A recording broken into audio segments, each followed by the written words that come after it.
सब मिथिलावासी के गोर लगे छे। अहाँ सब ला एकटा मूड़न के गीत लऽ के एलहुँ हँ। अखन मूड़न जनऊ के धूम मचल छै, अहाँ सब ला एकटा मूड़न के गीत लऽ के एलहुँ हँ।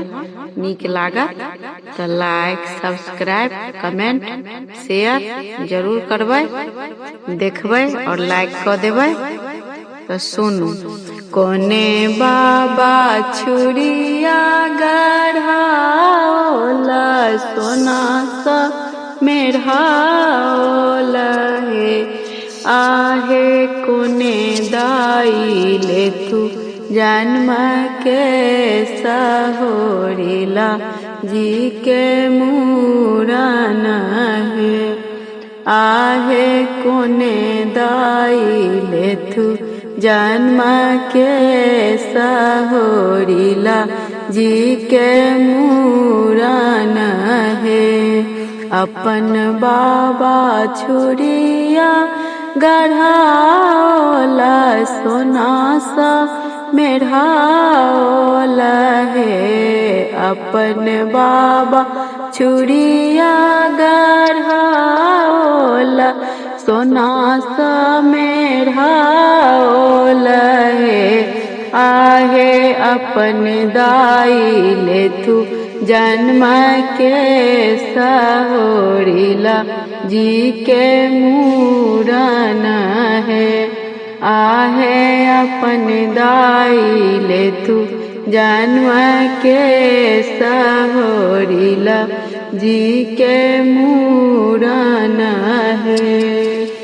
कोने बाबा नटुआ नचाओला सोहरा सुनवाओला है, कोने बाबा नटुआ नचाओला सोहरा सुनवाओला है, आहे कोने दाई ले तू जन्म के सहोरिला जी के मूरन है, आहे कोने दाई ले तू जन्म के सहोरिला जी के मूरन है।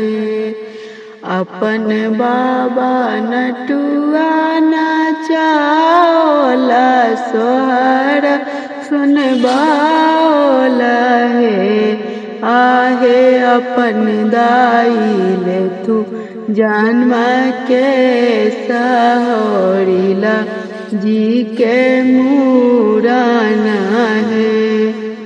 देबौरे हजमा सोना के कैंची की और पियर धोती देबौरे, देबौरे हजमा सोना के कैंची की और पियर धोती देबौरे, हजमार सुबह सुबह काटू बउआ के सकी, बउआ बड़ दुलारू छई रे, हजमार सुबह सुबह काटू बउआ के सकी, बउआ बड़ दुलारू छथिन रे।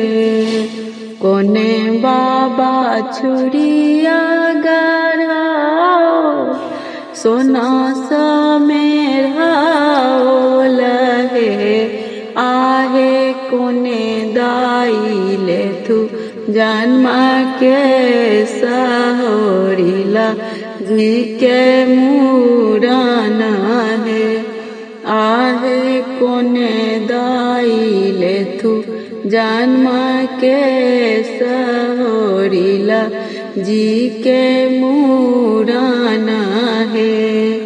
देबौरे हजमा पियर कुर्ता की पीरे पीरे तौनी देबौरे, देबौरे हजमा पियर कुर्ता की पीरे पीरे तौनी देबौरे, हजमार खुशी खुशी काटू बउआ के सकी, बउआ बड़ दुलारू छई रे।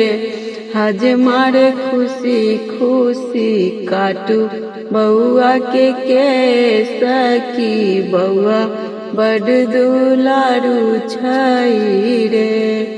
हजमार नहू काटू बउआ के सकी बउआ बड़ दुलारू छथिन रे।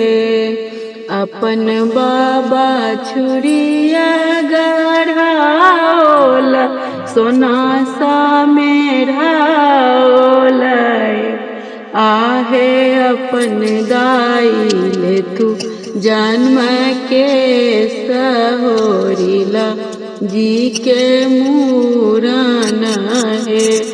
आहे अपन दाई ले तू जन्म के सहोरिला जी के मूरन है।